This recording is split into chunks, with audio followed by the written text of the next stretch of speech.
चला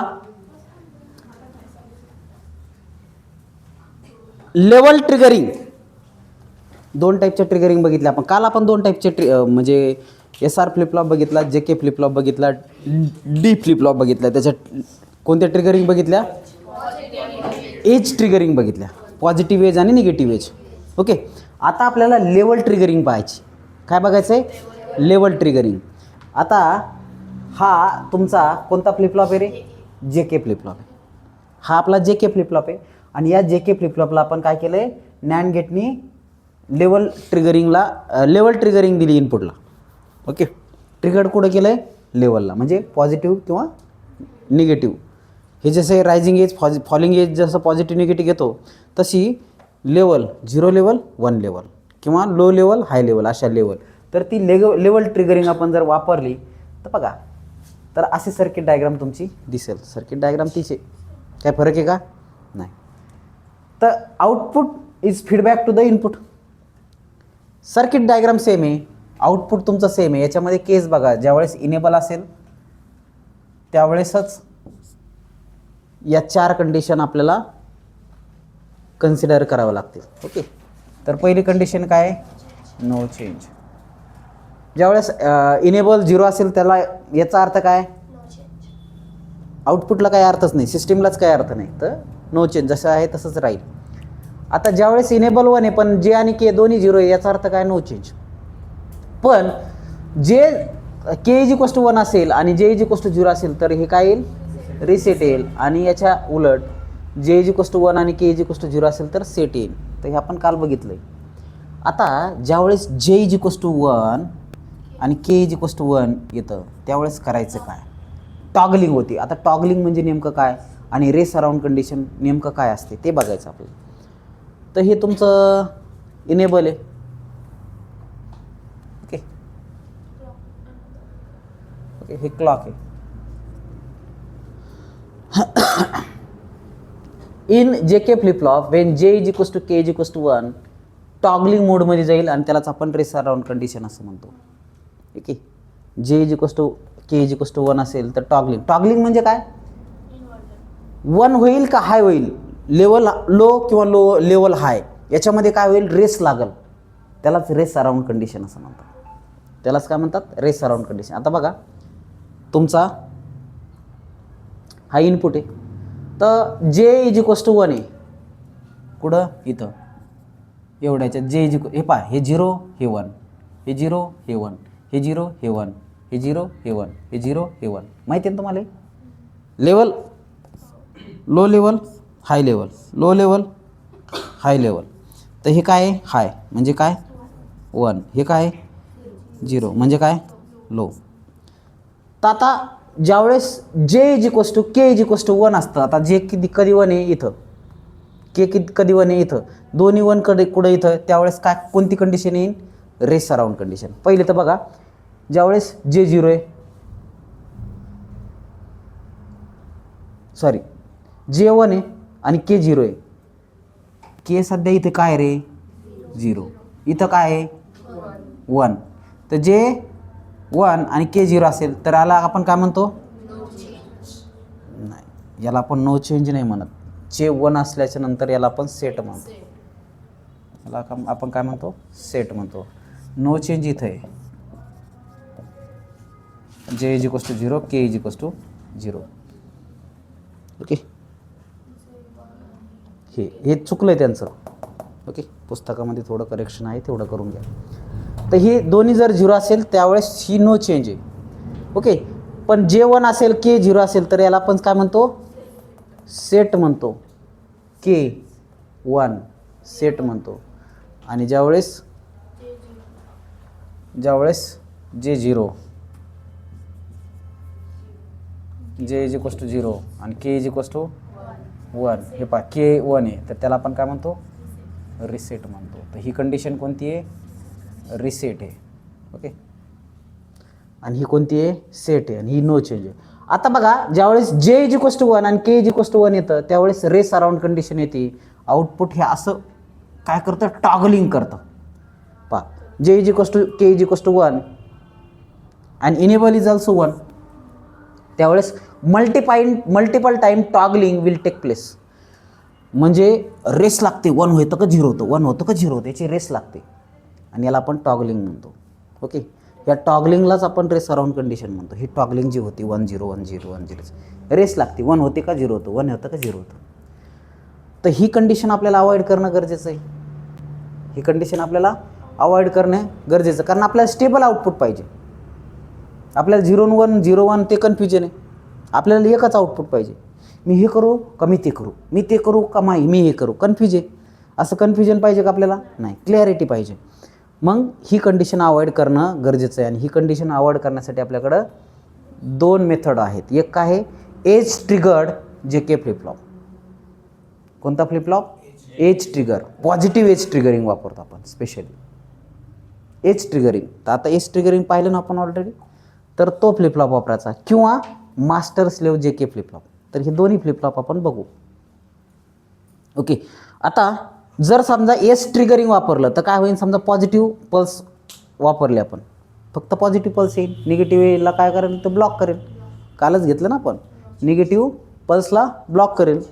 त्याला काय लावत असतो आपण? डिफरन्शिएटर सर्किट लावत असतो.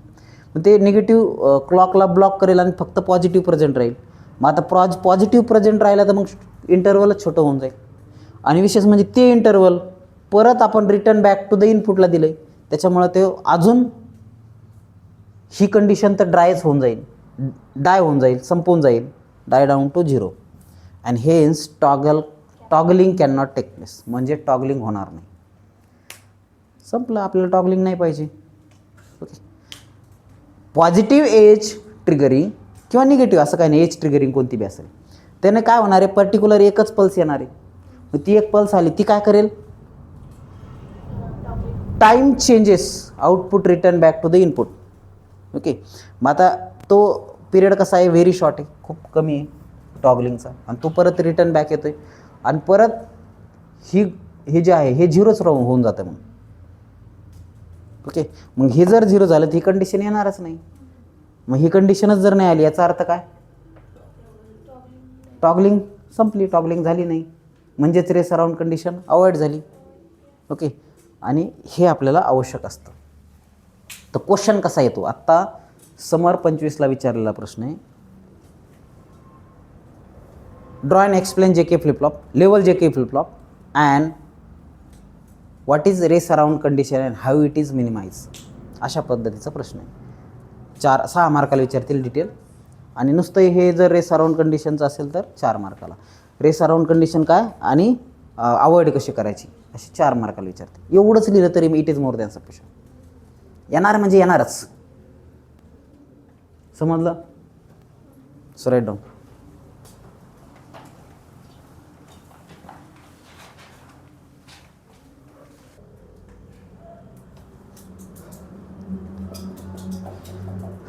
नेक्स्ट फ्लिपफ्लॉप आपण बघत आहोत, टॉगल फ्लिपफ्लॉप.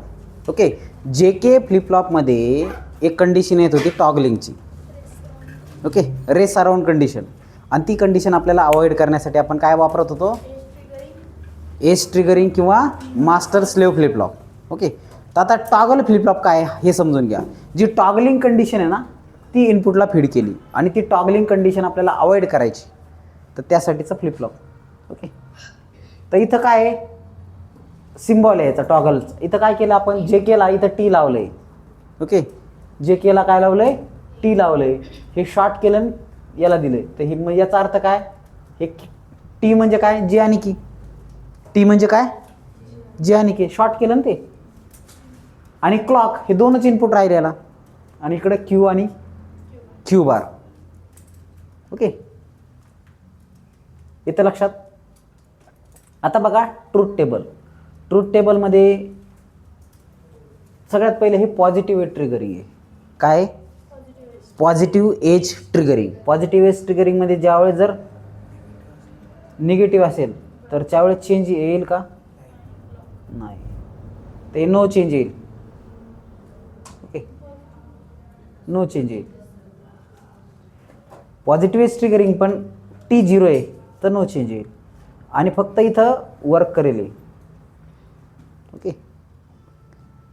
हे 4ही कंडिशन नो चेंज आहेत. फक्त ज्यावेळेस हे क्लॉक पॉझिटिव्ह असेल आणि T1 असेल त्यावेळेस Q हे अपोजिट होईल आणि त्यावेळेस टॉगलिंग होईल. टॉगलिंग काय माहिती आहे तुम्हाला? त्यावेळेसच होईल. तर इथं एक गोष्ट लक्षात घ्या, हे पहा, इथं आपण टॉगलिंग अवॉइड केलं आहे. ओके, इथं आपण काय केलं आहे? टॉगलिंग अवॉइड केलं आहे. तर ही तुमची इनपुट वेव्हफॉर्म आहे, हाय लो हाय लो हाय लो हाय लो. आता इथं जे काय आहे, ज्यावेळेस तुमचा टॉगलिंग 1 असेल, ओके, त्यावेळेस हे चालू होईल. क्यू तुमचा अशा दोन याच्यामध्ये 2 इनपुट आहे तो घेईल आणि क्यू बार पण 2 इनपुट घेईल. ज्यावेळेस क्यू हाय असेल त्यावेळेस क्यू बार लो असेल, ज्यावेळेस क्यू लो असेल त्यावेळेस क्यू बार हाय असेल. आता त्याची आपण फ्रिक्वेन्सी बघू. टी म्हणजे काय रे? Time period. टी म्हणजे काय? Time period. एका सायकलची निगेटिव्ह हाफ सायकल आणि पॉझिटिव्ह हाफ सायकल दोन्ही. समजा आता ते पॉझिटिव्ह निगेटिव्ह घ्यायला पाहिजे, ते पण आपण या पद्धतीने घेऊ. तर ही टाईम पिरियड म्हणजे टी इनपुटची, बरं का. तर बघा, clock frequency is equals to 1/t. Frequency is equals to काय असते? 1/t असतं ना. पण 1 cycle period of Q output is equals to T2t. तर हे किती आहे? 2t आहे. हे पण किती आहे? 2t आहे. हे t आहे. येतं लक्षात? तर output frequency is equals to काय येईल मग? 1/2t. मग clock frequency but 1/t is equals to, म्हणून clock frequency is equals to काय येईल? तुमची आउटपुट फ्रिक्वेन्सी काय येईल? Clock frequency divided by 2. म्हणजे क्लॉक हे बघा, time period high, time period याचा क्लॉकचा हाय, इनपुटच्या दुप्पट आहे. टाईम पिरियड दुप्पट आहे म्हणजे फ्रिक्वेन्सी निमपट अर्धी.